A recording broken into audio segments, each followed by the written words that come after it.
ದೆಹಲಿಯಲ್ಲಿ ರಾಜಕೀಯ ಸಾಕಷ್ಟು ಗರಿಗೆದರ್ತಾ ಇದೆ. ಕುಮಾರಸ್ವಾಮಿ ಅವರು ಭೇಟಿ ಮಾಡಿದ್ದಾರೆ, ಕುಮಾರಸ್ವಾಮಿ ಅವರನ್ನ ಡಿನ್ನರ್ ಕೂಡ ಮಾಡಿದ್ದಾರೆ. ಒಟ್ಟಿಗೆ ಅಮಿತ್ ಶಾ ಬಗ್ಗೆ ಚರ್ಚೆ ಆಗಿದೆ ಅಂತೇಳಿ ರಾಜ್ಯ ವಲಯದಲ್ಲಿ ಭಾರಿ ಚರ್ಚೆ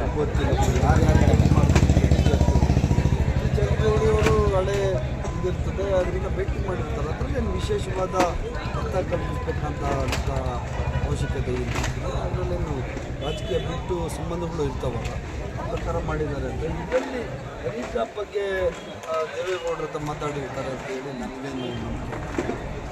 ಅನಿಲ್ ಬಗ್ಗೆ ಚರ್ಚೆ ಆಗ್ತಾರೆ. ಇವತ್ತು ಕೂಡ ಕಂಪ್ಲೇಂಟ್ ಅನ್ನು ಕೊಟ್ಟಿಲ್ಲ ಸರ್. ರಾಜಣ್ಣ ಮನವಿ ಕೊಟ್ಟಿದ್ದಾರೆ ಅಂತ ಹೇಳಿದ್ದಾರೆ ಸರ್. ಕಂಪ್ಲೇಂಟ್ ಮನವಿ ಕೊಟ್ಟಿದ್ದಾರೆ. ಮನವಿ ಗೊತ್ತಿಲ್ಲ ನನಗೇನು ರಾಜಣ್ಣವರು ಯಾವ ರೀತಿ ಮನವಿ ಕೊಟ್ಟಿದ್ದಾರೆ ಅಂತೇಳಿ. ಅದನ್ನು ನಮ್ಮ ರಾಜ್ಯದ ಗೃಹ ಮಂತ್ರಿಗಳು ಮತ್ತು ಮುಖ್ಯಮಂತ್ರಿಗಳು ಅದನ್ನು ತೀರ್ಮಾನ ಮಾಡ್ತಾರೆ. ಯಾವ ಥರ ಅದ್ರ ಬಗ್ಗೆ ಮಾಹಿತಿ ಪಡಿಸ್ಕೊಂಡು ಅದ್ರ ಬಗ್ಗೆ ಏನು ತನಿಖೆ ಮಾಡಬೇಕು ಅನ್ನೋದು ಅದು ಅವರಿಗೆ ಬಿಜೆಪಿಗೆ ಸಂಬಂಧಪಟ್ಟಿದೆ ಸರ್.